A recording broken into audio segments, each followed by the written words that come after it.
तोरा हम छोड़ब ना, तू देखिया तू आज जोन कहले बाड़ू ना, आई वॉन्ट लीव यू। अब हम का कर देनी? तू ना अच्छा एक्टिंग कर ले तू, इतना जल्दी भुला गेलू। तोरा वजह से हमके करेला के गंदा जूस पिए के पड़ल। कितना गंदा टेस्ट रहे होकर। हे आई जस्ट हेट इट। ओके, तू और करेला ना बिल्कुल एक जैसे बाड़ो। I hate you both. फिर तो सेम सेम हो गए, कहे कि हमके भी तू बिल्कुल नापसंद बाड़ा। But I don't like you. तो हम कुछ और कहनी, हम यही कहने कि I don't like you at all. हमके लगल तू ये कहलू के तो हमके बहुत पसंद करेलू।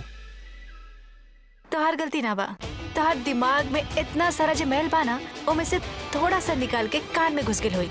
साफ करा ला। जी ना, हमके लागेला कि हमार कान बिल्कुल परफेक्ट था, और जैसे भी हम बड़ी बहुत खुश बानी, बहुत चाप बानी। एक खातिर लोग के दिल की बात भी सुन ले। अच्छा। जैसे तो हर दिल की बात सुन लेनी। गॉड, हमारे पास तो हर फालतू बात खातिर बिल्कुल भी टाइम ना बा। करेला, आई मीन करेली पैर पलट ली। नेट। अरे बस बस हो गई दी, बस 10 मिनट और हम। हाँ अरे ना दी केहू बाही ना यहाँ पर हेल्प करे खातिर, ऐसे इतना टाइम लगता। अच्छा चला अभी, अब छोड़ा, हम काम करता नहीं। बाय।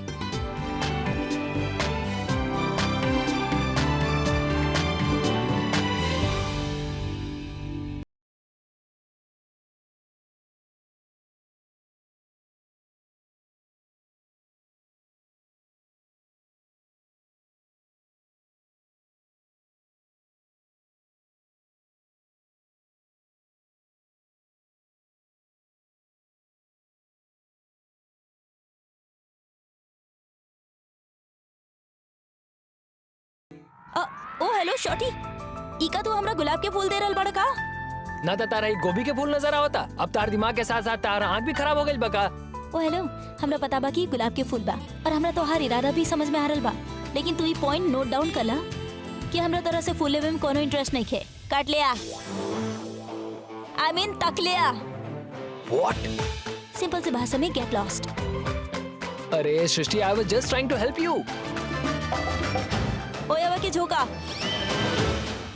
डोंट झोंको फाई धूली माय आईज। हाँ हम सब देख लेनी कि कैसे तू हमरा देखत रहला लाइट आवे तक, और तभी तू ये बहाना मार ले रहला कि हम सिर्फ तोहर मदद करी चाहत रही। तब हम ऐसे तरह कुछ ना बोली, कई कारण से तरह हमार हेल्प खातिर भेज ले रहले। ओके, लेकिन अब हम कोनो मुसीबत में नहीं खी, सो प्लीज। और वैसे भी हमरा पता बा कि तू हमरा के ढूंढते ढूंढते यहाँ तक आ गेला, और जब तू हमरा के देखला तो आ गेला हमरा पर लाइन मारे गुलाब के फूल लेके। अरे सृष्टि, तू कितना थैंकलेस लड़की हो। लोग सही गईला, भलाई की जमाना नहीं रह गई। ओ लिसन शॉटी, यहाँ आया। आपका भाई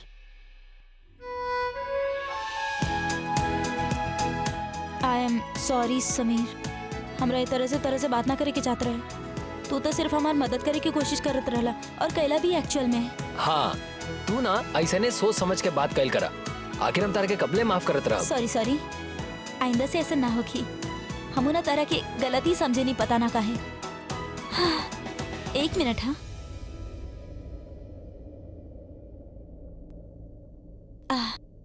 तू हमार इतना मदद कैला, ऐसे तरह खातिर थैंक यू रोजेस।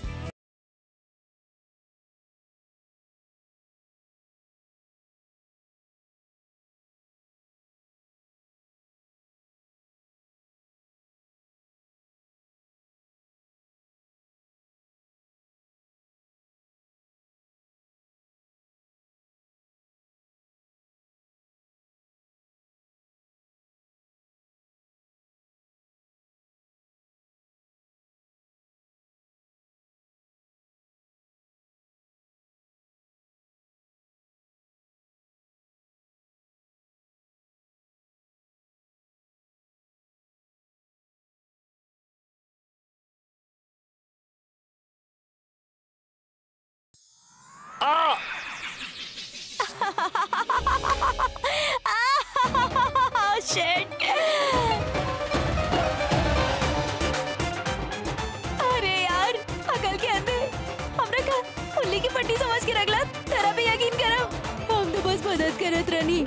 तार कोनो मदद ना चाहिए हमरा के, समझ ला। और हाँ, स्टे अवे फ्रॉम मी, लायर। लड़की ना एक नंबर की मुसीबत हिया। ये जानबूझ के हमरा के काटा वाला रोज देलस। आज के बाद हम एकर कबो हेल्प ना करे। She doesn't deserve it. शुक्र बा ई दाग तो निकल गई। जौन तरीका से ई दाग के नामो निशान मिट गई ना, उहे तरीके से ई प्रीता भी हमार जिंदगी से हमेशा हमेशा खातिर गायब हो जाई। हमरा करे के का बा?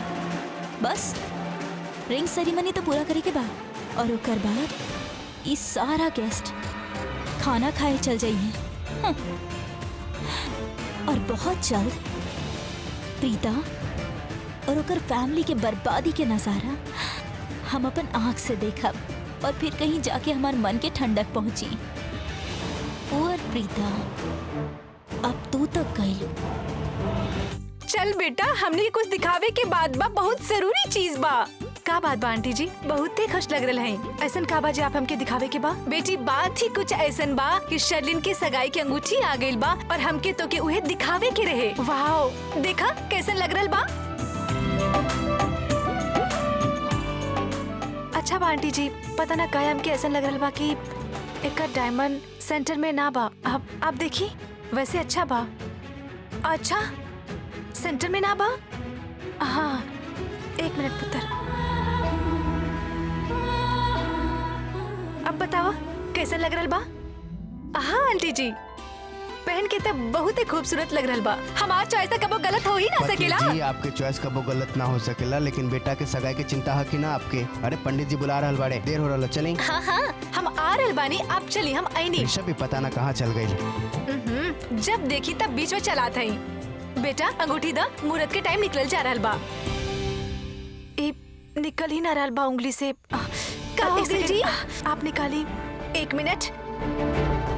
हे भगवान, लागत पे अंगूठी फंस गई तोहार उंगली में। अब का करी? इतना निकल ही ना रहल बा। बेटा तू कोशिश करा। ना निकल रहल बा। कम ऑन मॉम, एंगेजमेंट खातिर देर होत बा, दादी बुलाओ। अरे रुको तू एक बार। का भाई, कोनो प्रॉब्लम बा का? बेटा जब अंगूठी ही ना बा तो सगाई कैसे हुई? हमार तो समझ में ना रहल बा। मतलब हम कुछ समझ नहीं ना। एक्चुअली बेटा डिजाइन देखे के हिसाब से हम प्रीता की उंगली में अंगूठी डाल देनी और अब वो अंगूठी ओकर उंगली में फंस गई बा। निकल ही न रहल बा। समझ में ना रहल बा का करी। प्रीता तू कोशिश करा बेटा, कोशिश कर। निकल रहल बा। तहे में प्रॉब्लम का बा? उंगली काट दो और अंगूठी निकाल ला। ओफो, जब देखा था मजाक। तू कबो जिंदगी में सीरियस ना हो सकेला। हटा। ठीक बा, ना दे बनी सजेशन। ओके करण। हाँ? बेटा एगो बात सुना। अब हम ई सोचत रहने कि तू प्रीता के वॉशरूम ले जा। वहाँ एकर अंगूठी में साबुन लगा के अंगूठी निकाले के कोशिश करी हा। हमके त यह तरीका सूझ रहल बा और तो कुछ सूझ ही न रहल बा। प्लीज ये काम तू कर दा। अरे तू खड़ी कहाँ बड़ू? चला ना, माँ का कली सुन लो ना तू। हाँ, हम वहाँ ट्राई करे थे। अरे बेटा तू ओकरा अकेले काहे भेज रहल बाड़ा? अरे तू साथ में जाना।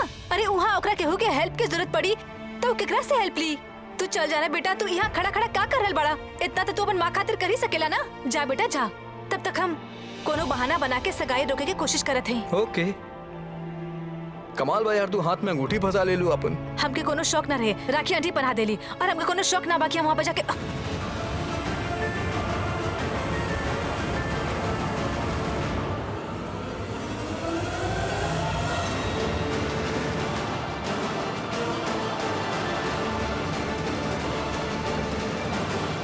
तनी घबरा गए रहे ना, अचानक चौक गए।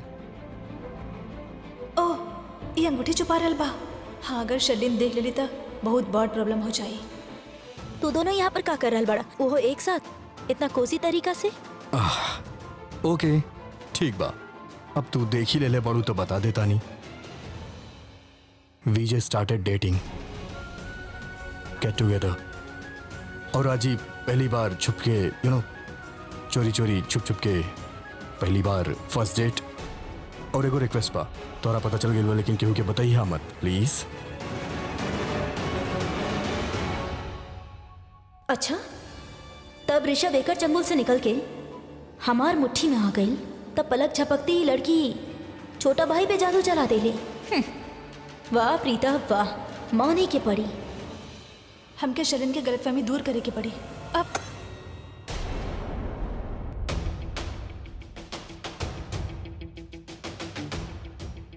वो एक्चुअली हम कंट्रोल ना कर पानी हो अपन प्यार के इजहार करे आई मीन बड़ी इतना खूबसूरत माय ब्यूटीफुल स्वीट हार्ट। और शर्लिन तू यहाँ का करता रू? Everyone is waiting for you. तुम्हारा एंगेजमेंट हुआ और मुहूर्त निकल जाई एंड मुहूर्त गॉन तो सगाई गॉन। प्लीज गो एंड वी हम दोनों कुछ स्पेस चाहता नहीं। हाँ थैंक्स शर्लिन।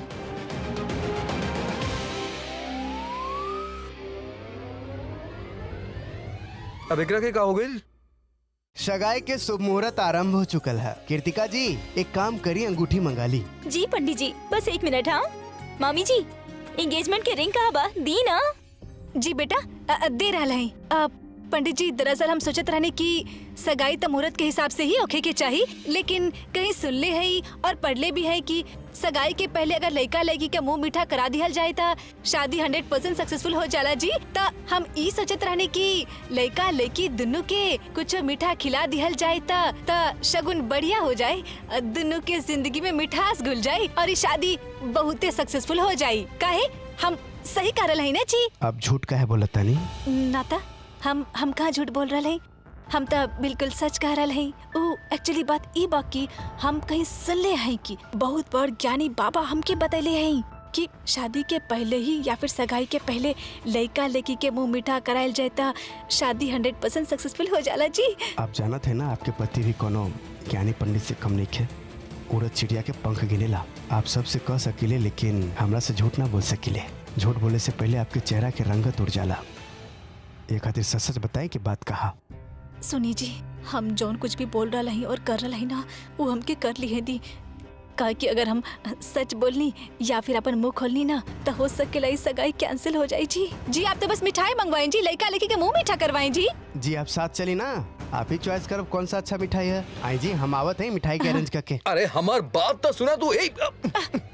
देखा हमार बात सुना। इतना रूडली बिहेव काहे करता हूँ हमेशा? तोहार हिम्मत कैसे भइल कि तू हमके किस कहला? How dare you? Are you crazy? हम कब तोरा किस कहनी? कहाँ किस कहनी? कितना झूठ बोलत भाई आदमी। अभी शर्लिन के सामने जे तू कहला वो का रहे? अरे आर यू नट्स यार? हम तोरा कब किस कहनी? हम और की का झूठ? पागल कुत्ता कट ले बाकी हम तोरा के किस करब? झूठ, फिर से झूठ। हम अपन कान से सुन ले ही तू हमके किस कहला? झूठ मत बोला तू। यार चुप बस। तू कितना बड़ा इडियट लड़की बाड़ू। तोरा इतना से बात ना पता चल कि हम तोरा किस ना कहनी? हम सिर्फ तोरा पास आई लड़ी और आवाज निकल ले रहनी, लेकिन तू तो करण लूथरा के ख्याल में खोल लू। तारा का रियलाइजेशन हुई ना, लेकिन हम तोरा पास आई लड़ी लेकिन हमार होठ तोरा से टकराइल भी नहीं खे। Do you understand that?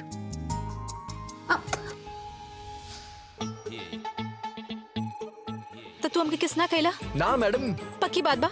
पक्का बात बा, 100% पक्का और सच्चा बात। त जे हम सुनले रहने करके जे आवाज रहे वो का रहे? वो सिर्फ आवाज रहे। और वैसे भी करण लूथरा जिकरा से प्यार ना करेला ना ओकरा किस भी ना करेला। हम अच्छा तरह से जाने ली प्रीता, तू हमरा बारे में का सोचे? You think Karan Luthra is bad boy, लड़की लोग के इज्जत ना करेला हूं, लेकिन एक बात साफ साफ बता दी तो रखे, आई रिस्पेक्ट गर्ल्स।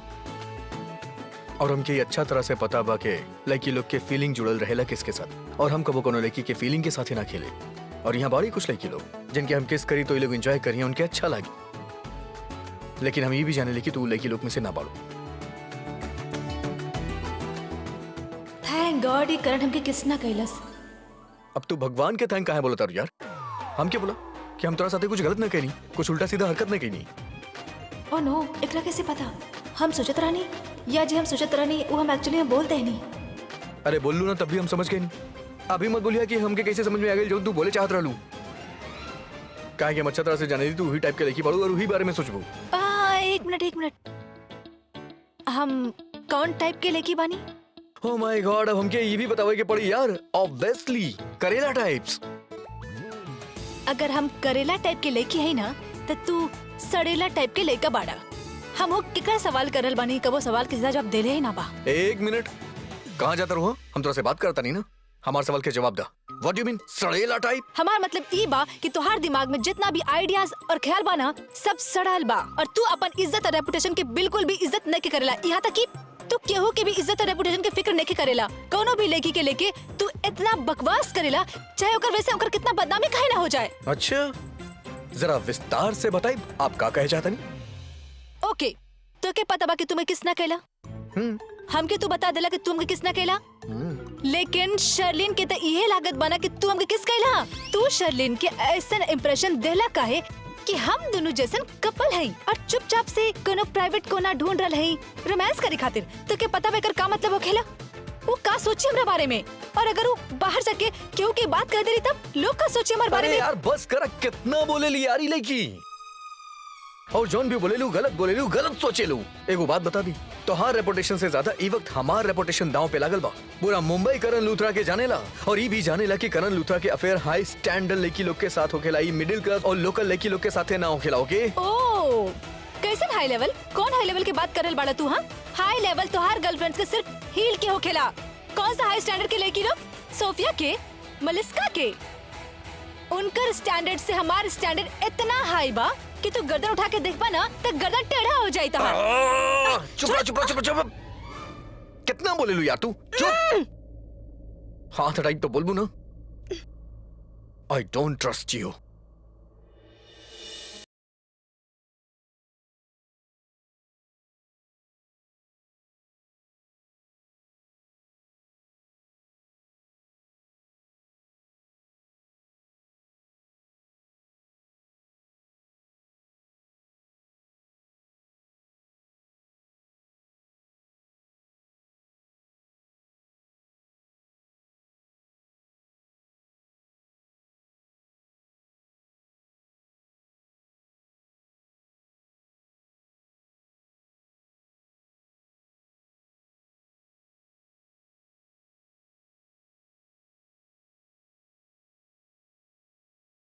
हटा, तोहर वजह से इतना देर हो रहा बा सगाई में, और अभी तक अंगूठी भी न निकालनी।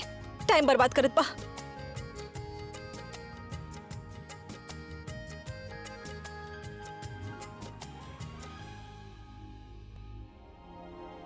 अब बताए धर्मपत्नी जी, ऐसा कौन सा सच है जकरा खोले के बाद एंगेजमेंट टूट सकेला? राखी जी, ट्रस्ट मी, हम संभाल लेब सब कुछ। बताए तो सही प्रॉब्लम का। पंडित जी सबके बुला रहल बाड़े, मुहूर्त निकल जा रहा है। बात ई बाकी हम जो शर्लिन खातिर सगाई की अंगूठी खरीद ले रहनी, वो अंगूठी प्रीता के हाथ में बा और ओकर उंगली में फंस चुकल बा। वो निकल ही ना रहल बा। अब हम का करी? वो अंगूठी के कैसे निकाली? हमके कुछ समझ में ना आ रहल बा। आप जब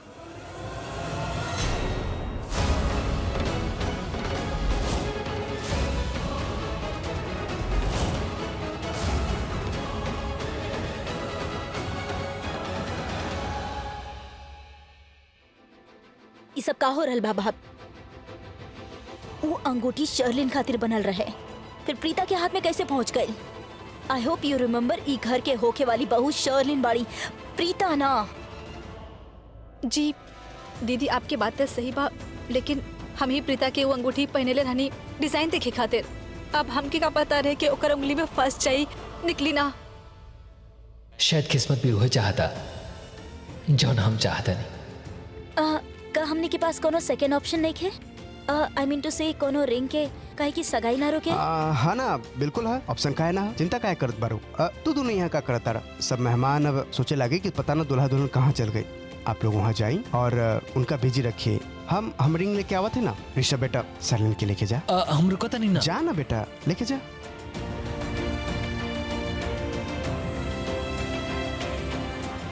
भैया, ये कौन सा रिंग के बात करता नहीं आप? हमरा तो याद नहीं कि हमने कोनो सेकंड ऑप्शन के अरेंजमेंट के लिए होगी। बहन, अपन भाई के इतना कम आका ताड़ा? हाँ, अरे हम है ना, चिंता काय करत बारू। हमने क्या आवत है ना। तू संजना जी के लेके जा, हम रिंग लेके आवत है। जा, गो शाबाश।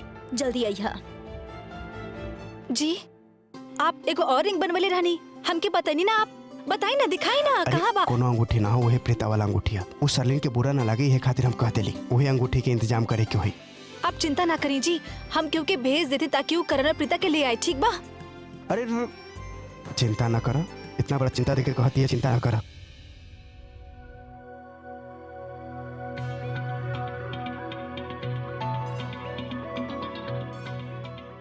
आज हमार बिल्कुल भी मूड नहीं किया को लंबा सा वॉकी टॉकी खंबा से उलझे के। तू चुपचाप निकल जा समीर। अरे अरे अरे अरे, काहे रे हवा के झोंके? ये रेगिस्तान के हवा के जैसा इतना रूखा रूखा काहे बड़े? देखा यार सृष्टि, हम तारा के दो बात क्लियर कर देता नहीं। अच्छा बोला। पहला बात, हम तारा के स्टेट ना करत रहनी, और दूसर बात ये कि हम तार पीछा ना करत रहनी। हम तेजा खड़ा खड़ा अपन फिंगर पे बैंडेड लगावत रहनी, तू हमरा पीछे आ गइलू। ओके, हम मानतानी। तू मानत अरु ना? हाँ, जे सच बा उ सच बा। हम काहे ना मानब? एग्जैक्टली, हम पहले भी तार पीछा ना करत रहनी और तारा के घूरत भी ना रहनी। एक बात मान गली तो एकर मतलब ई ना कि हर चीज मनवाई बा, ठीक बा? हम अब खातिर मानतानी कि हाँ हम तोहर पीछे आयल रहनी, लेकिन पहले खातिर I am sorry, I do not agree. I am sorry but you have to agree. ये सच बात बा। यार एक मिनट, तू पहले हमरा एक बात बतावा, हम तरह पे अब कोनो इल्जाम काहे ना लगेनी? कि हम जब तारा के देखत रहनी तो तू कहीं और देखत रहलू, फिर हम जैसे चल गई नी। हो ओ मतलब हमरा तो लागत रहे तू हमरा के ना देखत रहला, लेकिन आदत से मजबूर हमरा के देखे लेला ना तू। बाकी हमरा एक बात ना समझ में आले कि तोहार नजर हमार चेहरा से हटेला काहे ना? प्रॉब्लम का बा? पहले भी और अब भी। और अब देखा तू अपन मुंह से कबूल कर लेला तू हमरा देखत रहला। ता अपन आँख पे का पट्टी बांध के घूमी? अगर ये जोक रहे तो बहुत घटिया जोक रहे। और तेरा अपन आँख पे ना अपन मुंह पे पट्टी बांधने की चाहिए, मुंह पे। कम से कम ये बकवास तो ना कर। देखा रे, हमरा के माफ कर दा प्लीज यार, कान पकड़ ली। इला इला प्लीज प्लीज जा यार, प्लीज प्लीज। ये माफी मांगे के नेका अगर तू पहले कर देता तो ये नौबत ही ना आवत। ये दम तब से बोला जा रहल बानी। चला, देर आयल दुरुस्त आयल। जा हवा की झोंका, हम तरह के माफ कर देनी। हाँ, कम से कम अब तो तू दिमाग ना खाइबू हमार। यार समीर, से भी बेटा एगो काम करा, तू जल्दी से सरला जी के घर चल जा और वहाँ से करण और प्रीता के ले आवा। वो दोनों के बिना तो सगाई हो ही ना सकेला। करण और प्रीता? पर चाची ओलो के बिना सगाई काहे नहीं हो सकत? कई की सगाई की अंगूठी उनकर पास बा। तू सवाल कितना पूछेला, बस तू जाके ले आवा ना। Sorry, sorry. सवाल मत करा ज्यादा। अब रुका रुका। अब सृष्टि एको काम करा बेटा, तू एकर साथ चल जा। अगर घर पहचाने में एकरा से गलती हो गई तो कबाड़ा हो जाई। जा जा ओके, आंटी। जल्दी। ओ चली। अब एक दूसरे के देख कर रहल बड़ा, जा। उम्मीद करत हैं कि प्रीता की उंगली से ये अंगूठी निकल गई होए।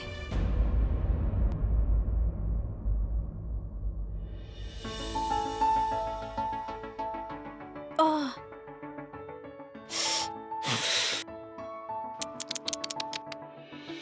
तू का करल बड़ा वहाँ? तू का करत तारा तो बाहर? कि हमार नकल करे खातिर बुलायल गेल बा। एक तो रिंग ना निकल रहल बा, ऊपर से तू। यार हम एक्चुअली में तोहार पेन। वैसे एगो बात बताओ, तो ये मुसीबत हमेशा अपना तरह अट्रैक्ट काहे करेलू? हाँ मतलब तू ये ज्वेलरी और गहना से दूर रहा करा। पहले कृतिका के नेकलेस के चक्कर में तोहरा ऊपर इतना बड़ा इल्जाम लगल, उससे निकल लू और आज ही अंगूठी अपने हाथ में फंसा ले लू और तोहरा चक्कर में हम फंस जाएली। तू यहाँ पर हमारे बुराई करे के बंद कर बा। जोन खातिर सब लोग इंतजार करल है ना, वो हमारे हाथ से निकल ना रहल बा, फंस गइल बा। I need help. ठीक बा, करता नहीं तोहर हेल्प। चाकू कहाँ बा? चाकू? चाकू काहे चाहे? अरे अगर रिंग काट देबा तो पहना ही का। हम रिंग ना काटब, तोहार उंगली काटब और उनमें से अंगूठी निकाल ले। ना। ये फेस हमके बहुत अच्छा लगेला जब तू डर जाइलू। तो के मजाक सूझ रहल बा? तो के पता बा सारा फैमिली बाहर ई रिंग के वेट करल है, जो हमारे हाथ से निकल ही ना रहल बा। तू सोचा। बनावा झाग बनावा, आराम से लगी। एक मिनट, हम करता नहीं, रुका।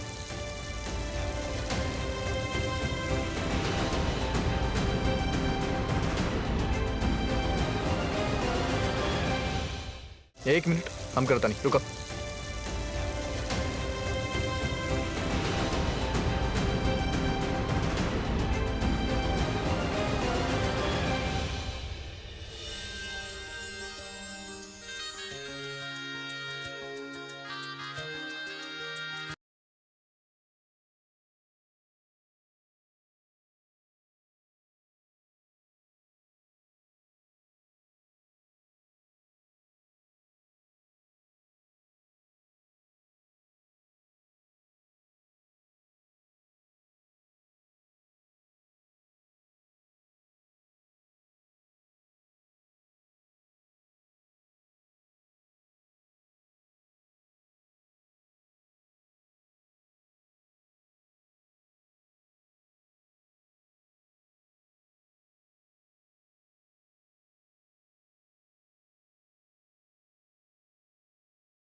एक मिनट तोरा उंगली में स्क्रैच आइल बा हाँ?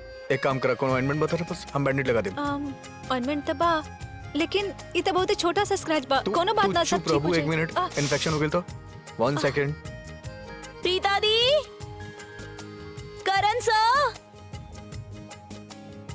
रिंग रिंग रिंग रिंग हाँ। ओके चला। प्रीता दी, अरे कितना टाइम लगा लो यार। अरे अरे रिंग ही ना निकलत रहे भाई, बड़ी मुश्किल से God। निकलत बा। राखी चाची आप लोग के बुलाले बड़े नीचे वेट कर हाँ, रहे चलो, चलो, चलो, चलो, चलो, हाँ, सृष्टि, चलो।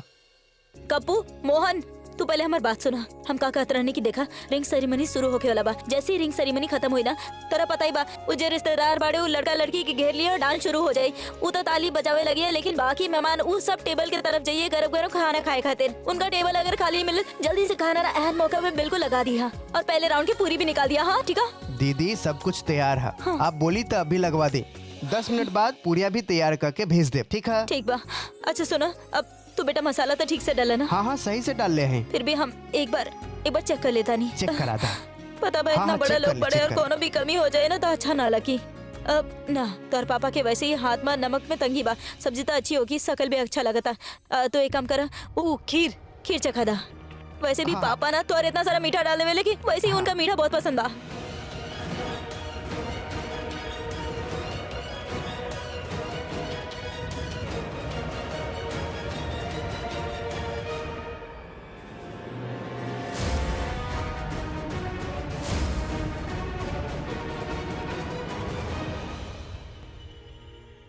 ना? मीठा तो ठीक बा, पता ना कुछ अलग सा स्वाद लगा था। तू बादाम तो ठीक से डाला ना? हाँ काजू, सब कुछ डाल ले रही, इलायची पाउडर, सब कुछ सही से डाल ली है। पता ना। चलो छोड़ा, वैसे भी जौन भी बिगड़ल बना वो अभी तक ठीक हो ना सकेला, टाइम ही ना बचल बा। तो एक काम करिया, हम बाहर जाला बानी, तू जल्दी से खाना बाहर पहुंचा दिया और गरम गरम पूरी चढ़ा दा। ठीक कोनो है। कमी ना होके चाहिए। हम ना चाहता नहीं कुछ भी खराब होके, ठीक बा? चलो हाँ। चलो चलो चलो जल्दी से, चलो चलो कप्पू जल्दी से काम करा, जल्दी से लगा दिया। जल्दी करो, सब लेके जा। चल बहुत देर लगा देली ना ये लोग। उहे था, अब तक तो सगाई के रस्म शुरू हो जाए के चाहिए। लागत है रिंग के अदल बदल करे से पहले राखी जी अपन बहू बदले के सोचता नहीं। आप बहुत गलत कैली हमरा साथ, हमार होके वाली मदर इन लॉ। आपके ई हरकत हम हमेशा याद रखा। शर्लिन रिलैक्स। जब भैया कले बाड़ी की वो अंगूठी लेके आई है, मतलब वो अंगूठी लेके आई है। तू थोड़ा शांत हो जा, सब देखत बाड़े। कब से सुन रहल बानी हम, रिंग हरल बा, अब तक काहे ना आइल? सुनी जी, अब तक ना करण ना प्रीता केहू ना आइल बा। हमके तो बहुत ही घबराहट हो रहल बा। मेहमान इंतजार कर आ रहे जाए, हैं। टेंशन का ना ले। होई जी? मॉम रिंग अरे बेटा तू आ गेला और रिंग मिल गई। हे भगवान कितना अच्छा बा तू। थैंक यू सो मच बेटा। तो के पता बा तू ना आए तो आज तो सगाई। ई लाड़ प्यार बाद में दिखा दिया, अपने बेटा के दूसरा बेटा ओ, भी हाँ इंतजार जी, करता। चली। हाँ चलिए आए पंडित जी सगाई की अंगूठी आ गई जी, अब रस्म शुरू करी। जी। बेटा अंगूठी आ गई, हम तो इतना खुशी बता ना सकत है।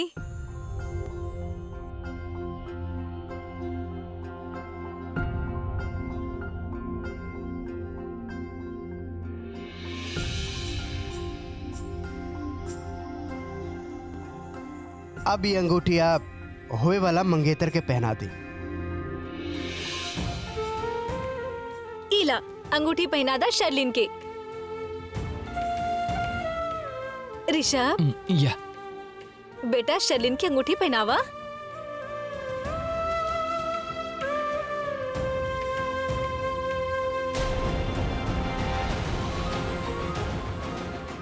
शर्लिन हमके इतना गुस्सा से काहे देख रहल बाड़ी? ओह, हो सकेला हमारे वजह से सगाई में देर हो गई ना, यही खातिर। ऋषभ हैं? प्रीता के तरफ काहे देख रहल बाड़ा? शर्लिन तोहार होके वाली बीवी पाड़ी, ओकर तरफ देखा, कितना खूबसूरत प्यारी लग रहल बाड़ी ऊ। हाँ चल चला, कम ऑन। मम्मी, ये रिंग प्रीता के हाथ में होके के चाहिए, शर्लिन के हाथ में ना। हम समझ सकत हई तू का बोले के चाहत बाड़ा। ये ना कि ई अंगूठी प्रीता के पहने के चाहिए रे। मॉम आप हमारी बात के समझता नहीं ना? मॉम ये हमरा के प्रीता के पहनावे के। हम जानत हैं बेटा, हम समझ रहे ही तू का बोले की कोशिश कर रहल बाड़ा। ये ना कि ई अंगूठी प्रीता के पहने के रहे। एक्चुअली का बना हमरे सही गलती हो गई। डिजाइन देखे के चक्कर में हम ओकर हाथ में ये अंगूठी जबरदस्ती डालनी और अब हमके का पता रहे कि फर्स्ट जाई निकली ना। ओकरा बहुते दर्द होल हुई बेचारी के, लेकिन का करी बेटा, जब तक ये अंगूठी ना आए सगाई ना हो सकेला ना। यही खातिर I am really very sorry. Mom, you not understanding me, you didn't understand me. भाभी आज ही अपन बेटा से सारा बात कर ले बाप। भाई एंगेजमेंट के मुहूर्त निकल जा रहल बा, पहले वो कर ली। जी बिल्कुल दीदी, आप ठीक कह रहे हैं। ऋषभ, मुहूर्त निकल जा रहल बा बेटा, सगाई हो जाए के चाहिए। काहे मम्मी जी? बिल्कुल बिल्कुल। कम ऑन ऋषभ जी। तो प्रीता सच में चाहते रहे कि हम शर्लिन से एंगेजमेंट कर ली?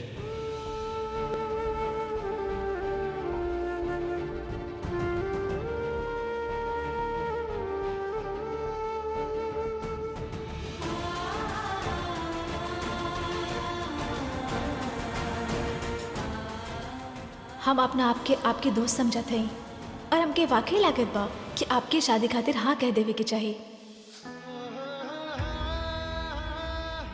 जजमान इनकर बायां हाथ के तीसर अंगुली में अंगूठी के पहना दी।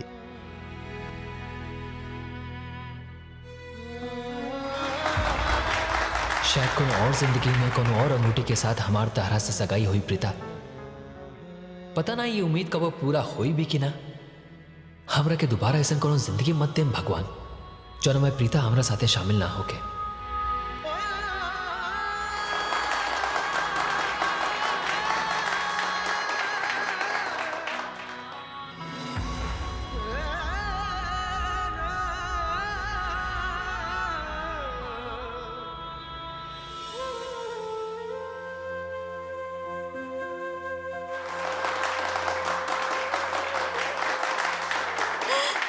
जी सगाई हो गई, बधाई सबके।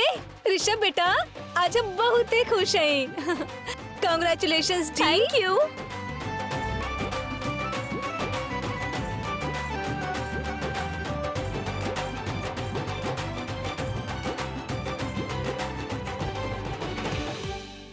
Perfect timing. यहाँ सगाई हो गई, वहाँ खाना भी लग गई। अब शुरू हुई हमार जीत के ड्रामा। कबू तू खाना लगा देला ना? हाँ। वो मलाई कोफ्ता और मटर पनीर। दीदी सब कुछ हो गया, फिकर ना और करी। मीठा मीठा कहाँ रखवाइल? मीठा वहाँ लगे नहीं है। अच्छा, ऊपर से किशमिश डलवा बिल्कुल लेना डलवा और देली। केसर। हाँ हाँ जी जी। ठीक बा, हम सबके बोल के आवता नहीं कि खाना हाँ, लगे। बिल्कुल आप जेकरा में बोल दी। भूख लगे हाँ। खा सकेला। चला। बहुत मोहब्बत देख ले लू तू ऋषभ के आंख में, अब उहे आंख में नफरत देखबू तू प्रीता।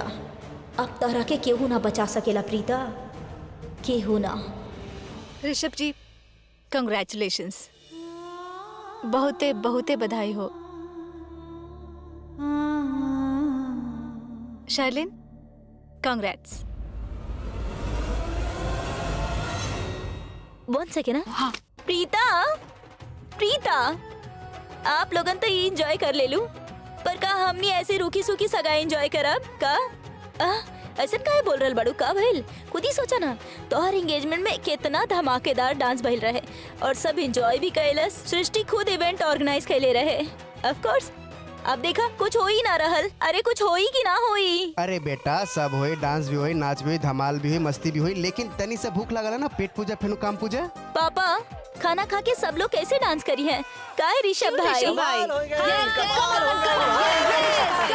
ओके, वाह वाह वाह, क्या बात। सगाई होते ही डांस खातिर, हाँ अच्छा आदत है। हमका देखा जब से हमारी शादी भइल तो हर माई के इशारा पर नाचे रहा है। Dad relax. By the way guys, we have organized the music. Come on Rishabh भैया, गो फॉर इट। ना भैया, आज आप हमरा के आंख दिखाएं तो हम डरेम ना, काहे कि घर है आपके ऑफिस ना, जहाँ आपके हुक्म चलेला। का भाई? चला भाई बी सपोर्ट यार। Relax relax relax. समीर हमार मूड नहीं है। गर्ल्स कुछ बोला लोग यार, कम ऑन यार। We want dance, we want dance. हमारे को शर्त बा, हम अकेले डांस ना करब। ताहरा लोग के भी अपन अपन पार्टनर के साथ डांस करे के पड़ी। तो बहुत स्मार्ट बनता रहे आज। हाँ हम अकेले डांस ना करब, हमने के पास कोनो पार्टनर ही नहीं के डांस करे खातिर, तोरा अकेले करे के पड़ी। ठीक बा, ड्रॉप द आइडिया। हमरा लगे बाने पार्टनर यहाँ आवा। Oh, अरे लो। He has got a partner. And Karan भाई डोंट वरी, आपके पार्टनर हमरा पास बाड़ी। चला प्रीता कम ऑन। अरे हम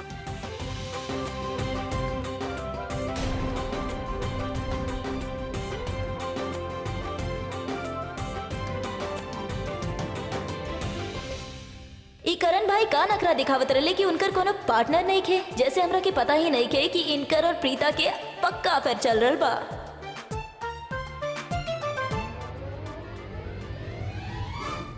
अमर तू बर्फ तो डाल देना। हाँ। देखो वो में भी देख ले बर्फ हाँ ठीक वह से। सब रेडी है, आप खाना खाते बुला सके। अच्छा ठीक बा। 1 मिनट जी, वो हम का कहत रहनी की फंक्शन तो चलत ही रही, आप लोग बात भी करवा और फिर डांस भी शुरू हो जाई। जेकरा भी भूख लगल ना, हमनी टेबल पर खाना लगा देले बानी। अब छोटा होल होके के यह फायदा, आप लोग खाना के साथ साथ बात भी कर सके नहीं और बाकी जो डांस होकेला वो भी देख सकी। तो जेकरा की भी भूख लगल आप आके खाना शुरू कर दी। ये आइडिया अच्छा, दोनों काम एक साथ हो जाए। सब कुछ हमारे प्लान के मुताबिक चल रहा बा। अभी डांस हुई और फिर डिजास्टर। का भइल?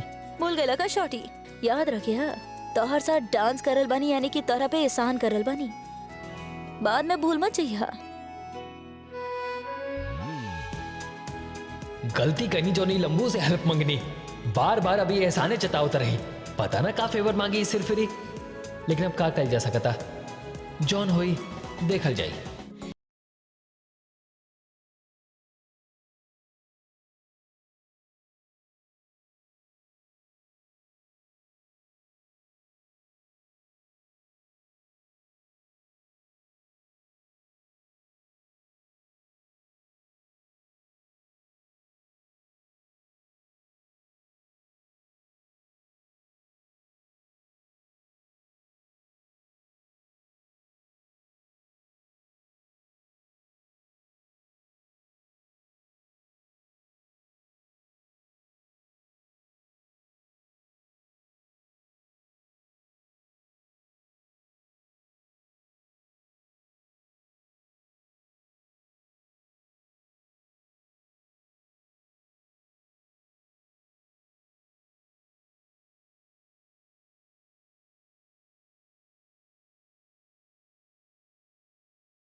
सब अच्छा से हो गई ना? Thank you. अभी ली ना? ना ना ठीक बा। ओके। खीर। अरे आई एम सॉरी, डोंट ईट अरे दिस। पर काहे? Oh, I'll let you know. Mom, wait, just don't eat, please. का कर रहल बानी आप? मत खाइए एकरा के। आपके मजा ये सजा हो जाई, मत खाइए एकरा के। का करल बाड़ू तू? दे इधर। एकरा में रैट पॉइजन बा। What?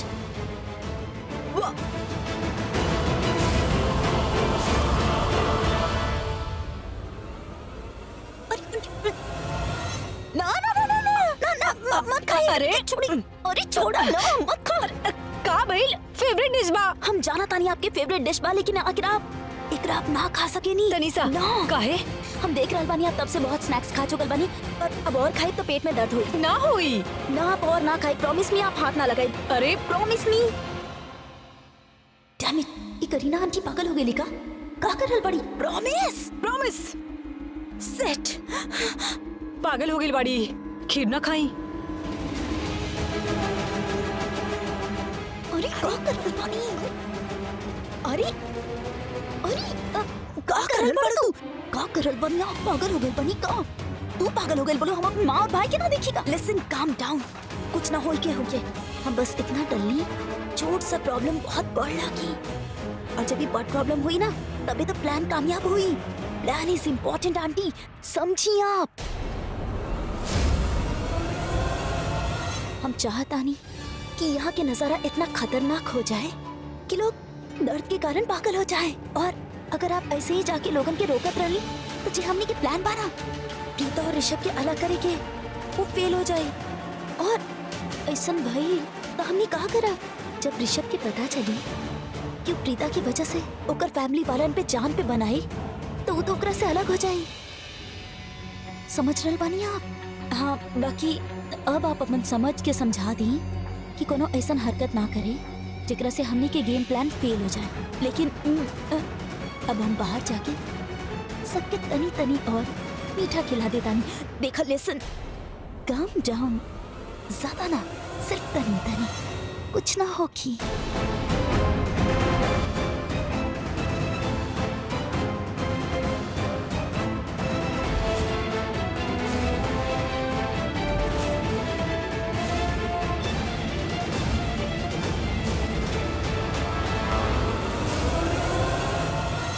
अरे कैसन बानी आप लोगन खीर ना ले ले, प्रीता की मामा जी बनेले बड़े बहुत टेस्टी बा। Thank you, you are welcome.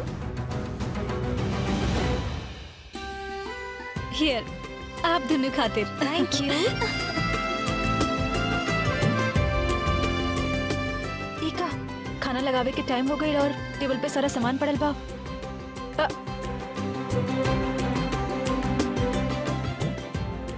सब लोग काफी बिजी हैं, हम ये उठा के। हाँ, लेकिन हम आपके खातिर बिल्कुल बिजी नहीं की। अरे चलिए हम आपके हेल्प कर देता नहीं। ना ना ना, एक तो छोड़ी। का भाई? आपके एंगेजमेंट पा, आप हमारे गेस्ट हैं, केहू देखिए आपके ये सब करत। ना ना, बिल्कुल ना। अरे प्रीता जी, क्यों देखा था देखे थी ना, वो कहा कि आजकल हम भी जिम में जाइल शुरू कर देले बानी। वो का बोले नहीं ओकरा के 6 पैक्स। हम भी आजकल 6 पैक्स बनावे की कोशिश करत नहीं। ऋषभ जी, मजाक की बात ना बा, हम पास में ले जा रहे हैं, हम ले जाते हैं। तब पास में ही चल जाओ ना। चली, वो कहा कि जोक सोचना हमरा के उठावे ना आवेला।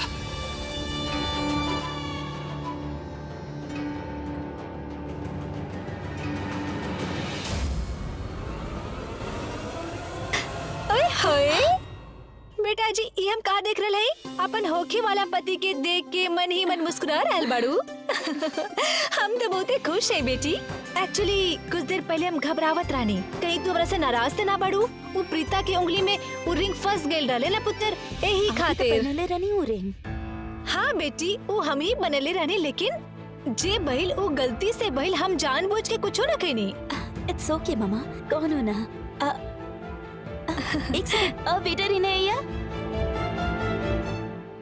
मम्मी जी, आप खीर टेस्ट करनी, बहुत टेस्टी बा, खा के तो देखिए। ना जी ना बेटी, खीर खाए तो और मोटी हो जाए हम। हाँ ना ना। अरे ना मम्मी, एक बाइट बहुत अच्छा बा।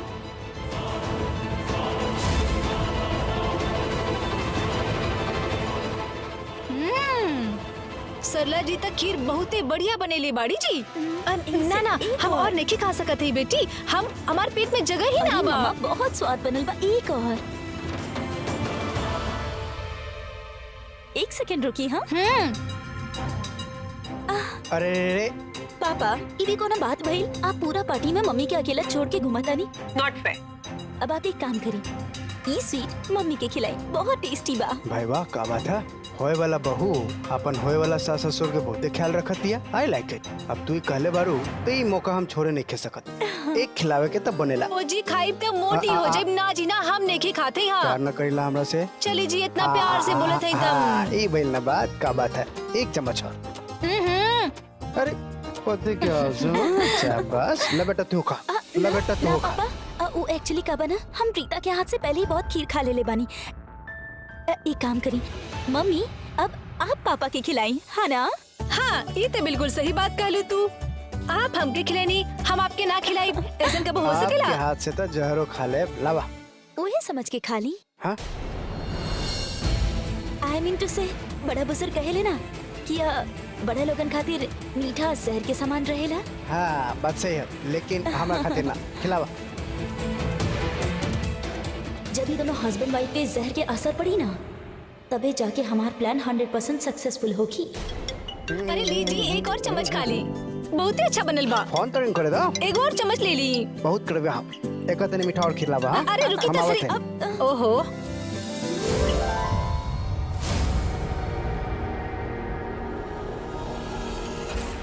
हाय तू कितना अच्छा बाड़ू तू बेटी, हमार बहू के केकरो नजर ना लगे। कबिल mummy, are you all right?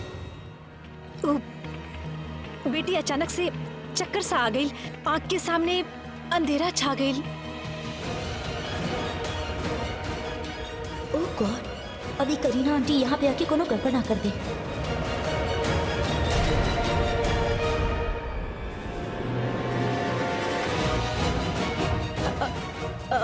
एक काम करी, आप बैठ जाएं, हम आपके खातिर पानी लेके आवता नहीं, ठीक बा? आप यहीं पर रहें।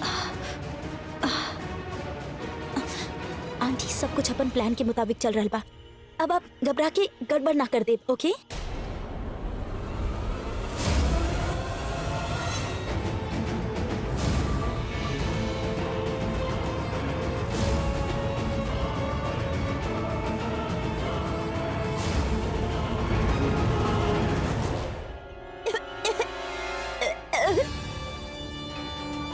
Hello, city hospital. बस वहाँ कोना में। एने आप नीचे रखती। There you go. और एकरा के कहाँ रख?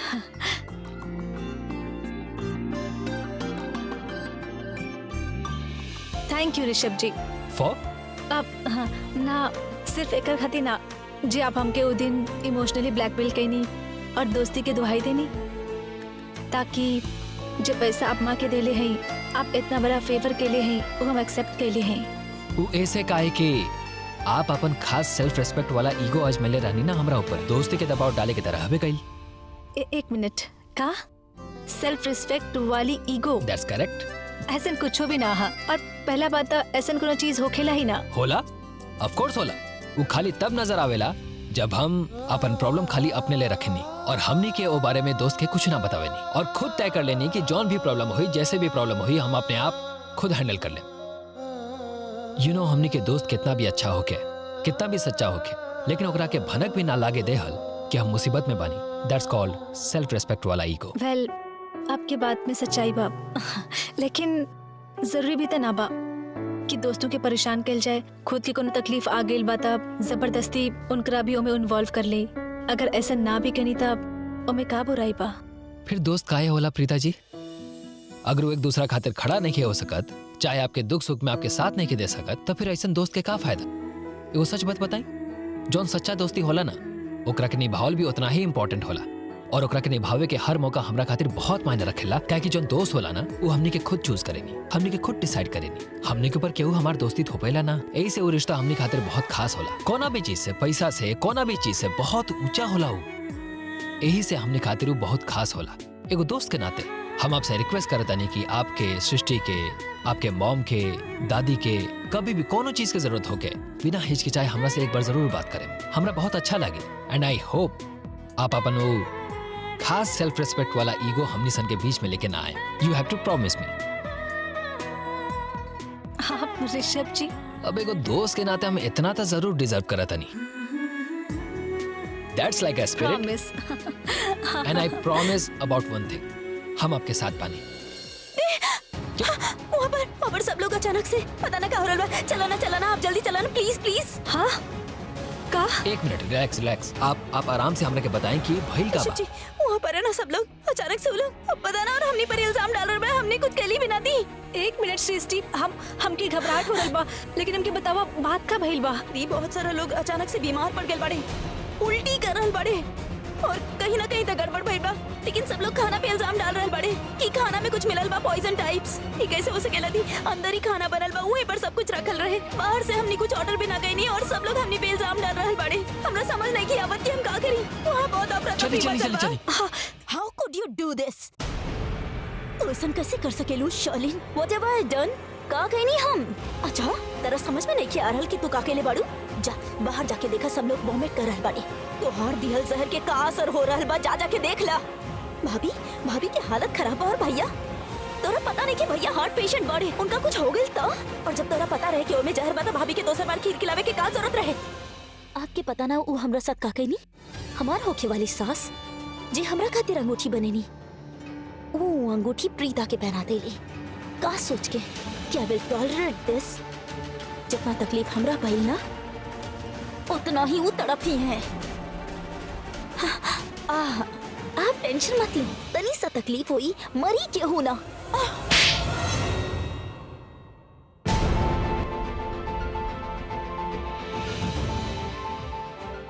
How dare you? How dare you talk like this about my family? ये हमार फैमिली बा। आज तुम्हारी स्टूपिड हरकत की वजह से हमार फैमिली पे आँच आइल। मामू खाना खैले बड़ी और हमार भाई भी। शर्लिन, अगर उन दोनों के कुछ हो गए ना, I swear I'll not leave you. I swear. Aunty, आप कुछ ज्यादा ही ओवर रिएक्ट कर रहल बानी। अरे भरोसा करी हमार। चिल, कुछ ना होगी। थोड़ा देर की तकलीफ बा, लेकिन everything is gonna be sorted out. आप ही सोची, जब प्रीता पे इल्जाम लगी ना, तो आप हमरा पास आई और हमरा के गला लगा ले और बोले, वाह शर्लिन वाह। और आपके सिर तो और भी ऊंचा हो जाए, काहे कि आपके फैमिली के पता बा कि आप प्रीता के तो लायक ही ना करत रही। और जहाँ तक फैमिली के हेल्थ के सवाल बना, तो इट्स ओके। लइकन लोग ना अभी तक खाना ना खेले बड़े, और दादी जी वो तो ऐसे ही कम खाना खा ली, और हमारे सास ससुर उनका ट्रीटमेंट तो हो ही जाई। बाकी आप ये सोची, अगर हम इतना बड़ा कदम ना उठेले होती तो का हमने की रिजल्ट मिलत? और प्रीता और ओकर फैमिली की जो बेइज्जती होगी ना, ओकरा से आपके भी फैमिली के सामने वो तो हमेशा हमेशा खातिर गिर जाइए। कितना मजा आई, थिंक अबाउट इट। ये वक्त नो एम्बुलेंस आंटी बाहर जाइए, लेकिन वो भावना में मत बह जाइए। अपन फैमिली के ध्यान रखब, हाँ, उनका ट्रीटमेंट खातिर हॉस्पिटल भेजिए, हाँ, लेकिन आप मत जाइए। पता बा है, हमनी के फाइनल एक्शन बाकी बा। आपका वन फाइनल एक्शन देखी, अभी हमनी बाहर जाए ना, हमनी सबके खातिर बहुत हमदर्दी दिखाई। ओकर बाद जाके प्रीता खातिर आवाज करब, शोर मचाई। सोची, अगर हम आपके खाना से ना रोकती तो आपकी क्या हालत हो जाए। लेकिन आप बाहर जाके तनी सा खाना खा ले और ओकर बाद हाय तौबा करे लगब और बहुत शोर मचाई, ताकि वो प्रीता और ओकर फैमिली की आवाज दब जाए। तबे तो हमनी के प्लान कामयाब होगी। समझ रहल बानी? अब हमरा के जायदा हमरा के। आंटी सुनिया, अच्छा से करिया, हाँ।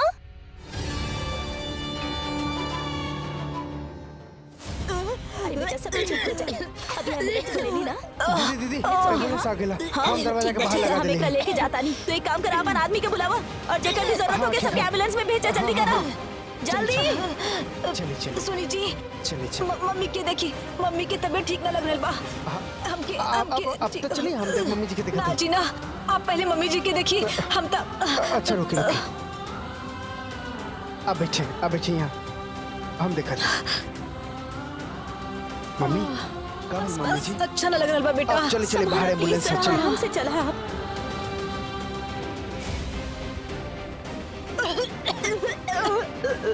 अरे रुको बेटा, अरे चला, डॉक्टर आ गए बा।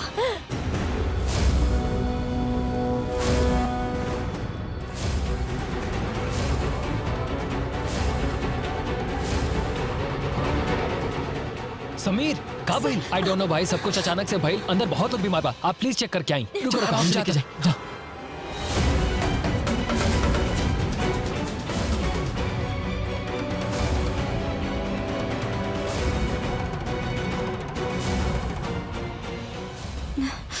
देखनी दीदी सब लोग कैसे उल्टी कर रहल बड़े। अरे के हुए के उल्टी होकर तो समझ में आवत होकर तबियत खराब बा, लेकिन यहाँ तो सबे उल्टी कर रहल बड़े। का पता खाना खाए के बाद। दीदी बारे बात करती पहले चला, बहुत सारा लोग बा। आप एकदम आप एगो काम करिए। हम कैसे करें? देख रहल बानी आप कैसे ऋषभ ई वक्त में प्रीता के साथ चिपक के खड़ा बा। हम आपके हाथ में एगो सॉलिड हथियार देले बानी। ई लोगन के अलग करे के काम अब आपके हाथ में बा। योर टाइम स्टार्ट्स नाउ।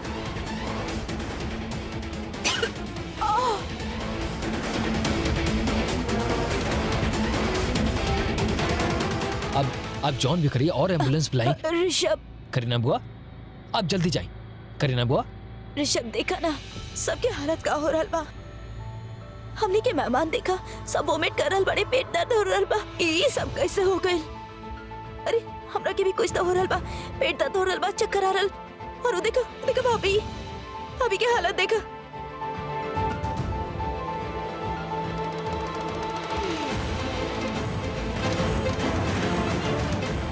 प्रीता हेने आवा, आप इनके लेके जाए। हाँ प्लीज।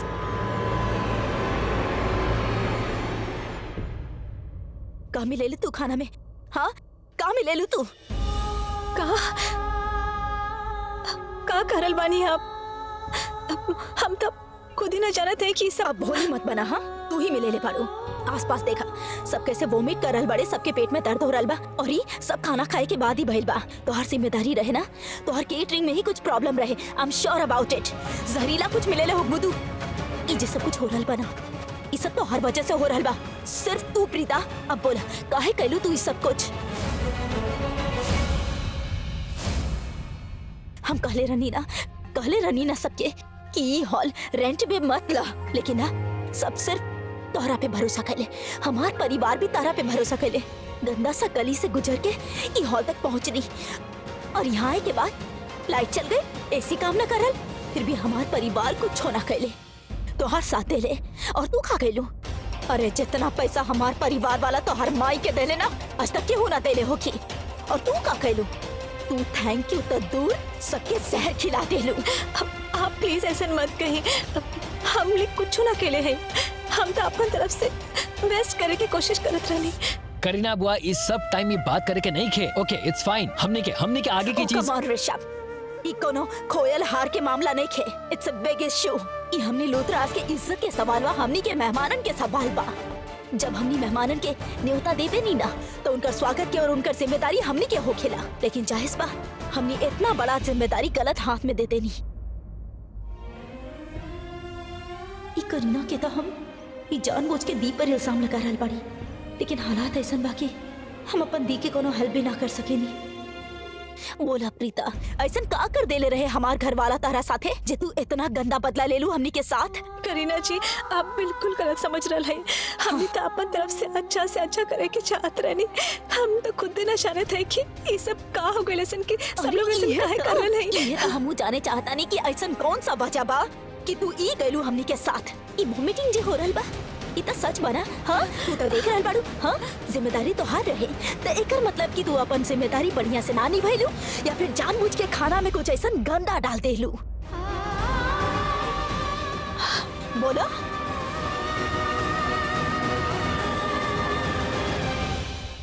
ओ गॉड, कहीं ऋषभ प्रीता के आंसू देख के फिर से पिघल ना जाए। बहुत बेचारी सी लग रहल बाड़ी ना। हमरा के बेचारी के थोड़ा सा सपोर्ट करे के चाहे सबके दिखावे खातिर काहे ना होके। ऐसन सपोर्ट जो ओकर पैर तले के आखिरी जमीन भी खींच लेवे। अरे अब तो बोला प्रीता, कुछ तो बोला। करीना आंटी बस करी, का पता वाकई में प्रीता के कोनो गलती ना होगी। ला अब तो शर्लिन भी तो हर साथ दे रहे बाड़ू। ई दोनों के एंगेजमेंट रहे जे तू बिगाड़ दे, फिर भी तो हर साथ दे रहे बाड़ी। और भाभी, अरे भाभी तो आज तक तहार आगे कुछ ना बोली। देखा जरा कितना पेन में पड़ी। अरे शर्म करा प्रीता, शर्म करा। अब तो कुछ बोला। मान लई बात कि तू गलती कैले बाड़ू। हाउ कुड यू डू दिस? आप काहे सब बात बोल के बात बढ़ाओ नहीं? आपके बात में लॉजिक नहीं खे। अबू थोड़े खाना बनाइले बिया, शेफ बनाइले बा, ओमे ओकर का गलती बा? लेकिन खाना तो तू बनेला ना, तो तोरा पता होके के चाहिए कि का भइल। काहे केहू के उल्टी हो रहल बा, केहू के पेट में दर्द हो रहल बा, केहू के सांस लेवे में दिक्कत हो रहल बा। लेकिन- अरे खाना में कुछ गड़बड़ हुई ना तबे ता। लेकिन दीदी आप धीरे बोला कपू, बाहर इतना सारा मेहमान आयल बड़े, तू कम से कम धीरे से बात ना कर सकेला। लेकिन आपके लागेला कि खाना में हम जानबूझ के कुछ में ले ली हम। तोर से बात कर बेकार बा, तू ही नहीं हटा। तोर पापा के तो जोर से बोले के अलावा कुछ काम नहीं खे। अरे तू मसाला डाले रहला ना खाना में, तू बतावा मसाला सब ठीक रहे ना, कोनो एक्सपायरी त ना भइल रहे ना, जौन मसाला के चक्कर में ई सब हो रहल बा। बुआ कोनो गड़बड़ न भइल रहे, सारा मसाला अव्वल दर्जा के रहे, हम खुद खरीद के लायल रहे। हम सुबह ही भेज दिले रही एकरा के, जा सारा मसाला लेके आई है। कल सांझ के हमारा आपसे बात भइल रहे ना एंगेजमेंट के बारे में, हम आज सुबह ही एकरा के भेजली, जा सारा सामान पूरा नया लेके आवा। जब हमार रसोई में कुछ गलत अबे न कइल तो हम कैसे मान ली? केकरो पेट में दर्द होता, केकरो उल्टी हो रहा, हो सकेला कोनो एक आध आदमी होई जकरा उल्टी होत होई। अरे कपू ना, एक आदमी नहीं के, ये जने खाना खाइले ना वो सब उल्टी कर रहल बाड़े और सबके पेट में दर्द हो रहल बा और सांस लेवे में तकलीफ हो रहल बा। हमरा समझ में का है ना आयल। अरे कुमकुम आगे मैरिज हॉल की इज्जत दांव पे लगल बा। कितना विश्वास से ऋषभ हमने कितना बड़ा, हम कहा जवाब दे बाहर जाके लोगन के, और बाहर खाना में कोनो प्रॉब्लम नहीं के, तो फिर कैसे पहले इतना बड़ा गड़बड़। देखिए हम ये सब कुछ ना कहले हैं, हम जाके बाहर बात करके आवत हैं। हम सब संभाले, तू ये रुका, मत चाहिए बाहर। नाना दीदी, जब आपकी इज्जत के सवाल है तो हमरो इज्जत के सवाल है, हम अब भी जाके बात करके आवत अरे हैं। सुनो तो, अरे तोहर पापा के रोका पता ना, बाहर जाके बाहर कहीं भी बिठा जाके। पापा पापा हम रुकी। सब संभाले, पता ना कैसे संभाला बाप। नाना केटरिंग मामा जी कहले हैं और उनकर खाए में कबो गलती हो ही ना सकेला। वो तो बहुत ही हाँ, मामा जी तो सीधा साधा इंसान बड़े और प्रीता सही कर रहल बाड़ी, वो अपन मर्जी से थोड़ी कुछ करी, का पता केहू और करेले होके। अब आप लोग सब बहुत गलत समझ रहे हैं। तब फिर बतावा ना, हमनियो तो यही जाने चाहता नहीं कि तू ऐसा काहे कहलू। हम कहा था नहीं यह लड़की गुनहगार पड़ी, बल्कि हम तो कह रहे बानी यह शेफ के कहले होखी कि पैसा बचा लेता नहीं, सस्ता और गंदा मसाला यूज कर लेता नहीं। कैसे बात करल बानी दी? चुप बैठा तू। देख लेनी राखी भाभी, आपके बहुत दिन से ही दिन के इंतजार रहे ना, कितना साल से। बधाई की जगह सब जगह हाय हाय मचल बाज, and all because of this girl. Rakhi aunty, आपकी तबीयत इतना खराब बा, लेकिन हम वाकई ना जानते थे कि कैसे भइल। आप संभालिए अपना आपके। बस बस बस प्रीता, भाभी के अपना तरफ करे के कोशिश बिल्कुल मत करिया तू। और ये क्रोकोडाइल टीयर्स ना अपने पास ही रखिया, सब देख ले बड़ी फूड पॉइजनिंग वाला तमाशा। इट्स प्रीटी क्लियर, अब सोचे और समझे खातिर कुछ बाकी ना रहल। इतना बात मानी ना, बाकी वक्त आ गई बा, हमरा केहू के फोन करे के पड़ी, ये प्रॉब्लम के जड़ तक पहुंचे के ही पड़ी। हाँ सही बा, आप करी ना कॉल। वो का कहल जाला, मुझे फूड टेस्ट करे ले, हमने की भी तो पता चले अचानक खाना ऐसे जहरीला कैसे हो गई। करी करी कॉल करी, पता तो चले कि गड़बड़ कहाँ बा। हाँ दी, इनका फोन तो लगावे दा, हमने की भी तो पता चले ना कि एकर जिम्मेदार के बा। लगाई लगाई फोन लगाई ना, अभी दूध के दूध पानी के पानी हो जाई। Hello police station. अरे दी तो पुलिस स्टेशन फोन कर रहल बाड़ी। हम करीना लूथरा बोल रहल बाड़ी और हमरा एगो कंप्लेन दर्ज करावे के बा। यहाँ कुमकुम भाग्य हॉल में एक बहुत बड़ा पैमाने पे फूड पॉइजनिंग भइल बा और हमनी के शक बल्कि यकीन बा कि केहू जानबूझ के कैले बा। आपके यहाँ के ई हॉल के मालकिन के और केटरर्स के गिरफ्तार करे के होखी। जी जी जल्दी आइब, वेटिंग।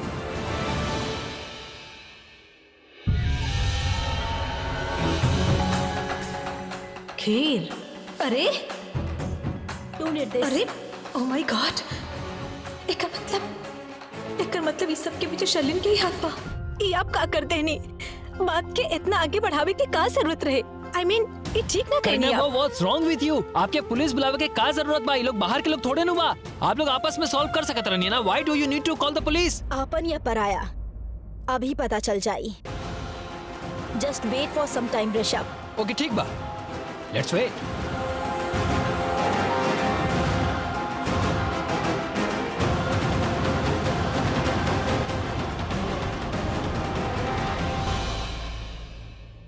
प्रीता, हम तोहर मामा जी से बात करनी हो, कहा हो गए? रोज काहे बारू? पुलिस के बुलेले हैं ये लोग।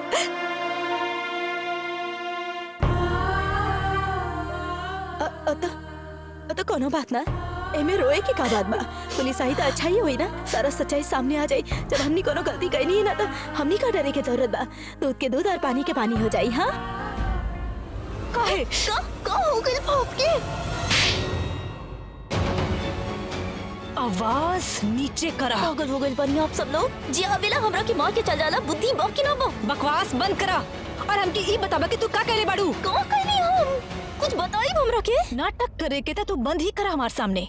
तोहार माँ बानी हम और तोहार रग रग से हम अच्छा तरह से वाकिफ हई कि तू आप पर मतलब निकाले खातिर कौन हद तक गिर सकेलू। वहाँ सबके बाहर फूड पॉइजनिंग हो गइल बा। Do you get it? सब लोग उल्टी करल हई। कैसे? जवाब दा हमके। ट्रस्ट मी मॉम, ये सब प्रीता की गलती बा। और ये जो थप्पड़ आप हमरा के मानी ना, प्रीता के मारे के चाहत रहे आपके। ये सारा प्रॉब्लम वही की वजह से क्रिएट भइल मॉम, हमरा वजह से ना। शर्लिन, हमरा से झूठ तो तू बोला ही मत। हमके अच्छा तरह से पता बा कि ई मुसीबत के जड़ तू बाड़ू। ना मॉम, ये हमार गलती नहीं खे। हम कुछ ना कहनी, ट्रस्ट मी। अच्छा, तू कुछ ना कहले बाड़ू। तू डांस छोड़ के भाग के हमरा पास आयल रहलू और हमके तू खाना खाए से रोक देले रहलू। काहे रोकलू? यही खातिर रोकलू ना कि तोहके पता रहे कि खाने में कुछ मिलावट बा। और तोके काहे पता रहे? काहे कि मिलावट करे वाला और केहू ना रहे, सिर्फ तू रहलू शर्लिन। यही खातिर हमरा सामने भोला बने के नाटक मत करा। हाँ, हम ही कहनी सब का कर ले। ओह माय गॉड, जौन बात के हमके डर रहे ओहे भइल। हमके लागल ही रहे तू ऐसन कोनो वाहियात हरकत जरूर करबो। आर यू इन योर सेंसेस? काहे तू बनल बनाइल खेल बिगाड़ रहल बाड़ू? एक बार फिर से तू अपन जिंदगी के बर्बादी के कगार पर लाके खड़ा कर देले बाड़ू। इतना मुश्किल से तोहार लाइफ में सब कुछ अच्छा होवत रहे। उस सब लोग तोके अच्छा खानदान के शरीफ लड़की के रूप में तोके एक्सेप्ट कर लेले बा। केहू तोहार पास्ट के बारे में कोनो छानबीन ना कइले, कुछ ना पुछलस। तू ऐसे नादानी कर रहल बाड़ू? You have any idea? अगर ई में से केहू के भी तोहार पास्ट के बारे में थोड़ा सा भी हिंट मिल गई ना तो का हुई?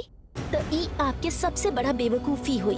जानता नहीं काहे कि एगो आप बानी जे ई पुराना पास्ट टॉपिक के बार बार कुरेदत रहेलू और एकरा से आप कुछ ना करतानी। एकरा से आप मुसीबत के दावत देतानी। अगर आप चाहतानी कि हमार लाइफ स्मूथ चले तो ई जग के मुंह बोना एकरा पे ताला लगा ली। और आप शुक्र मारी मम्मी, आप सही सलामत बानी। न तो शर्लिन एक बार जे ठान लेवेली ना, ओकरा भगवान भी ना रोक सकेले। लेकिन शर्लिन, तोके ये सब करे के जरूरत का रहे? तू खुद भी तो चाहेलू ना तोहार शादी ऋषभ से होए। मॉम, आपके ये जौन दिमाग में घोड़ा दौड़ेला ना सवालन के, हमरा पास ना तो टाइम बा और ना ही एनर्जी ये सब के सॉर्ट आउट करे के। अभी जे हम बाहर ड्रामा लिखले बानी ना, ओकर फुल लाइव टेलीकास्ट चल रहा बा। तो आप वहीं चली और अपन आँख से देख लें कि वहाँ पे काका हो खेला। प्रीता की बर्बादी के सफर अब शुरू हो गई बा। आप अपन आँख से काहे ना एंजॉय करत हनी? हमहू करी और आप भी करी। मतलब ये सब प्रीता? हाँ सही बा मॉम, ये प्रीता ही तो बाड़ी जेकर वजह से हमार सारा खुशी छिन गए रहे। बट नाउ द टेबल्स आर फुल्ली टर्न। पता बा काहे? काहे कि अब हमार बारी बा।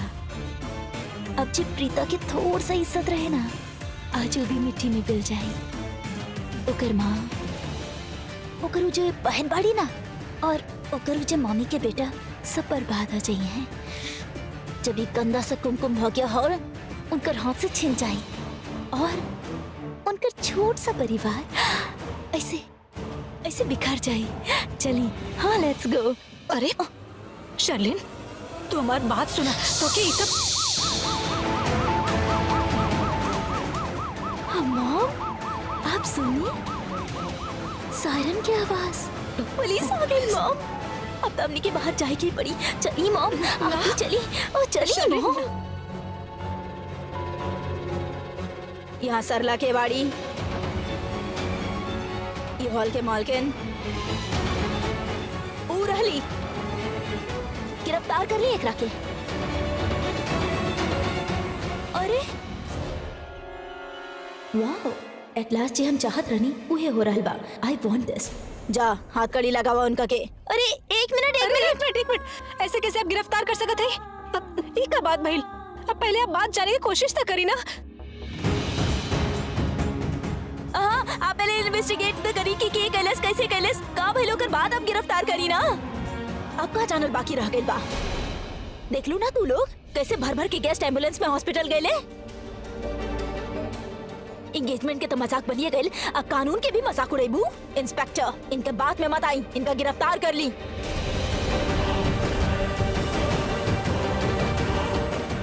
अरेस्ट तो हम इनका आज ही करब, लेकिन आखिरी तहकीकात मामला थाना में दर्ज होके के बाद ही शुरू हुई। जा ना हथकड़ी लगावा उनका के। 1 मिनट, आप ऐसे कैसे कर सकत हैं? देखिए लोग बीमार जरूर है, लेकिन ओमे हमार कोनो गलती ना बा। दीदी सही कह रहल बाड़ी, इनका में इनका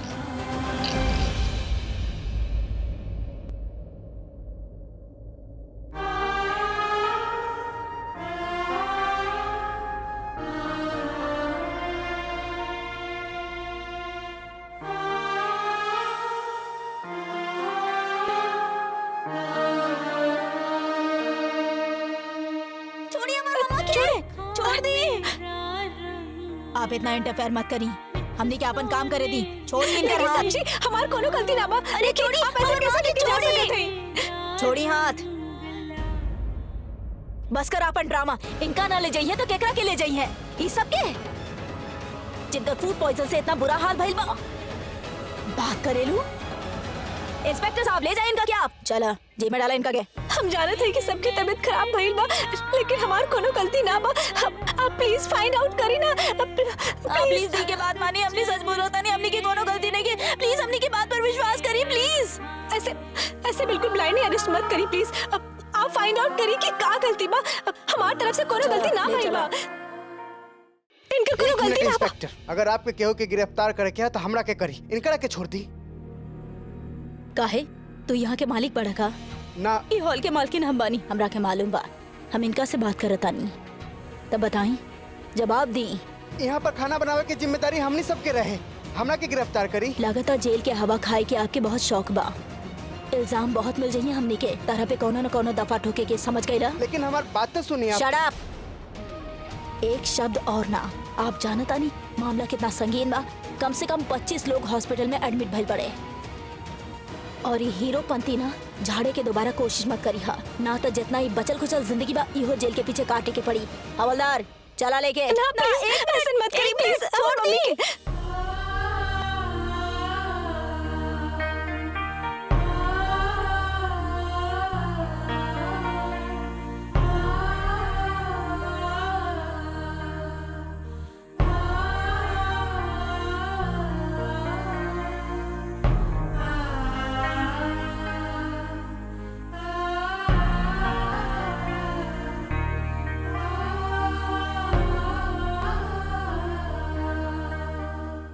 हम आपके आगे हाथ जोड़े थे, हमार सरला के बचा ली। वो कुछ न कहले हैं, पुलिस वालन के रोकी। सच करल बानी हम, वो कुछ न कहले हैं। कुछ तक करी। आप बिल्कुल टेंशन मत लिए, आप बैठ जाइए। आई आई आई।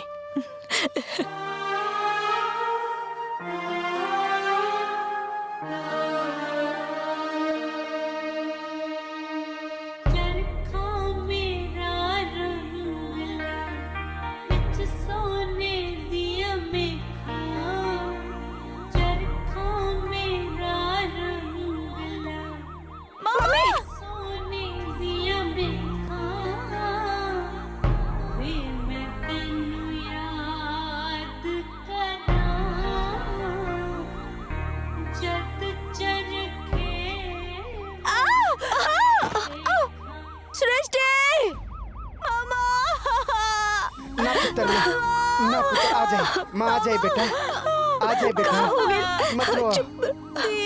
आगे लेके चल गए ले, आगे ले गए, आगे ले गए ले। रो कर उनका बोले ना कि माँ कुछ ना कहले थी। मम्मी के बचा ले सृष्टि, कुछ ना हुई उनकरा के। हमार बात तो सुना तू, कुछ ना हुई हमार मम्मी के। हम कुछ भी ना कहले थे, वो लोग आगे लेके चल गए ले थे। उनका बोला ना हमारे माँ के वापस करे, बोला ना थे हमारे माँ के वापस करे। यहाँ देखा कुछ ना कर लिया है ना, हम माँ के कुछ ना कर सके नहीं। हम अभी अंदर जाते हैं, जाके अंदर बोला ऋषभ जी के कहते हैं हमारी मदद जरूर करिए, ठीक बना? तो बिल्कुल मत रो सृष्टि।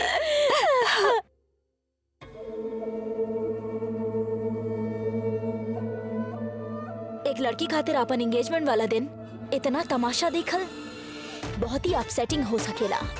आई कम्प्लीटली अंडरस्टैंड शर्लिन। तरह त ई लागत होखी कि आज ही के दिन ई सब होके के रहे।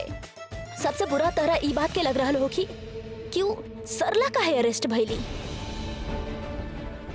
हाँ ठीक भाई हॉल होकर नाम पे बा, लेकिन अरेस्ट त प्रीता के होके की चाहत रहे। काहे कि आज ये एंगेजमेंट वाला दिन ये वेन्यू ओही के नाम से बुक भइल बा। करीना बुआ आप हर बात पे प्रीता के काहे ब्लेम करेनी? वो हमरा के थोड़े फोर्स कर ले रही वेन्यू बुक करके। इट वाज माय डिसीजन, ओनली माय डिसीजन। ना करीना आंटी के बोले कि मतलब बाकी हमने के प्रीता के इतना बड़ा जिम्मेदारी देनी और देखी रिजल्ट का भइल। करीना बुआ अगर आप हमरा से पूछेम ना तो हमरा नहीं लगत कि एमे प्रीता के मॉम के जरा भी गलती बा। अगर उनकर गलती नहीं है तो फिर केकर गलती बा? तो डैड के, मॉम के, या फिर हमार कोनो और फैमिली मेंबर के? नेम इट, नाम बोला। Did I say that? हम ऐसा कह नहीं कहा कि हमारे फैमिली मेंबर्स के हुए ऐसा कर ले बा। केहू ऐसा काहे करी? देन व्हाट? तो आप का कह चाहता नहीं कि हमार कोनो गेस्ट ऐसा कहले या फिर हमार मॉम? आप कह सके नहीं काहे कि हम आपके फैमिली के मेंबर्स नहीं थी ना अब तक। ये मुद्दा के तरफ जाता? हम केहू पे इल्जाम लगाई नहीं। गुड, काहे कि हमने लोग भी बहुत सोच समझ के ई नतीजा पे पहुंचल पानी और हमनी के सोच भी केहू के तरफ लगाओ या दोस्ती के कोनो असर नहीं खे। अब तू बतावा कि वो किचन में के जा सकत रहे? खाना से रिलेटेड लोग ही ना, और वो लोग के बारे जहाँ तक हमार समझ बा वो सिर्फ ई हॉल के मालकिन सरला, ओकर दो बेटी और उनकर वो भाई जे कुक बा और उनकर कुछ आदमी, राइट? तो लोग जान के करी, मान लेने की जान के करी लो। काहे करी लो? काहे खातिर करी लो? It has to be a reason, right? अभी बात करते हैं।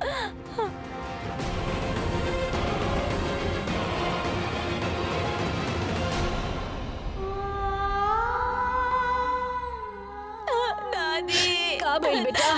बाबा दादी संभाला है करके। चला चला चला चला बेटा बाबा।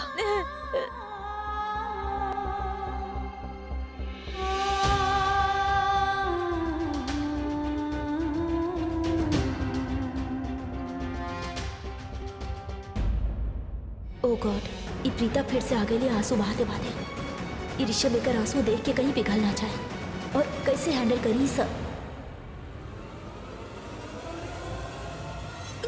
ओ गॉड, भाभी भाभी, ओ गॉड कहाँ भाई लड़का के इनका हॉस्पिटल लेके चला। चलिए आराम से चलो, आराम से चला आराम से लेके चला। आराम से चलो, चल आराम से, चलिए, आराम से, आराम से। आराम से। डॉक्टर के बुलावा, डॉक्टर के बुलावा। जल्दी से।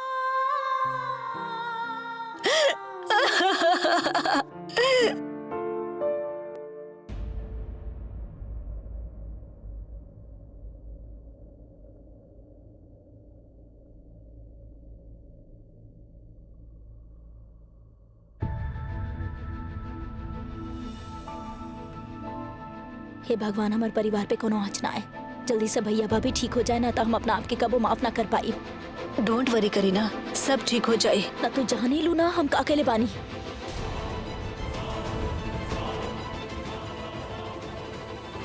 तू का करल बाड़ू? हम 1 मिनट आई नहीं। अपन जज्बात पे काबू रखा।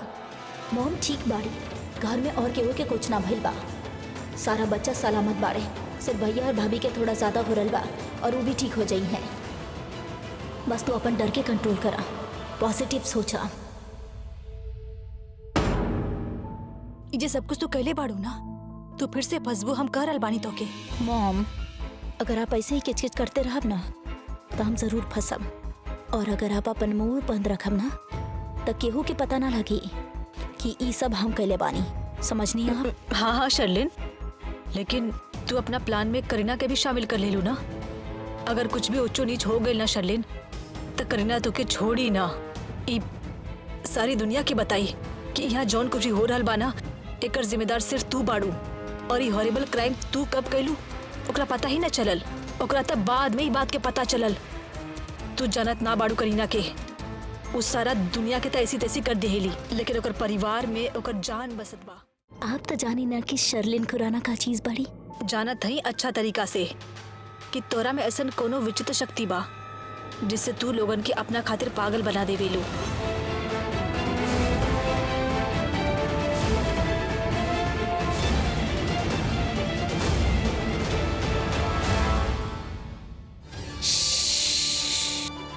जो बीत गई से बीत गए। अगर आप बाहर बाहर हमार पास्ट के बारे में बात करते रहब तो आपके पता बा आप का करतानी। आप हमार पास्ट के हमार प्रेजेंट में लेके आवतानी। और मॉम, आप तो जाने नहीं कि अगर हमार पास्ट हमार प्रेजेंट में आ गए तो का होई? धूम धड़ाका। और आप ही ना चाहता नहीं ना, तो यही से शांत, एकदम शांत। क्यों कुछ हमरा कुछ बता ना रहल? वो लोग कब से आंटी के इलाज करता नहीं, आप लोग जाके देखा काहे नहीं? क्यों चेक करत अरे शालीन। डॉक्टर? यस, आंटी कैसे बानी? ट्रीटमेंट अभी भी चल रहा है, बताए हम या बट इज शी फाइन? आंटी ठीक तो हो जाई है ना? आपके पता बा होता अच्छा भइल कि हम देख लेने कि आंटी और अंकल कितना तकलीफ होत रहे, और वो प्रीता बेचारी कितना रोवत रहली, और सबके ध्यान वही पर रहे। आई होप अभी अंकल आंटी ठीक हो जाई है। डॉक्टर, मॉम डैड किसन बड़े? आपके डैड अभी एकदम ठीक है, बस उनकरा के कुछ दवाई दिहल जा रहल बा, लेकिन आपके माँ वो जरा का भइल उनके? डोंट वरी, वो ठीक हो जाए, पर थोड़ा सा टाइम लागी। खुशी के बाद ई बाकी वो भी खतरा से बाहर है। हाँ लेकिन भाई आप सब फिक्र ना करी, एजा जो लोग भी एडमिट बा उस सब लोग ठीक बा, और वो लोग के डिस्चार्ज भी कर दिया गई। There is nothing to worry about.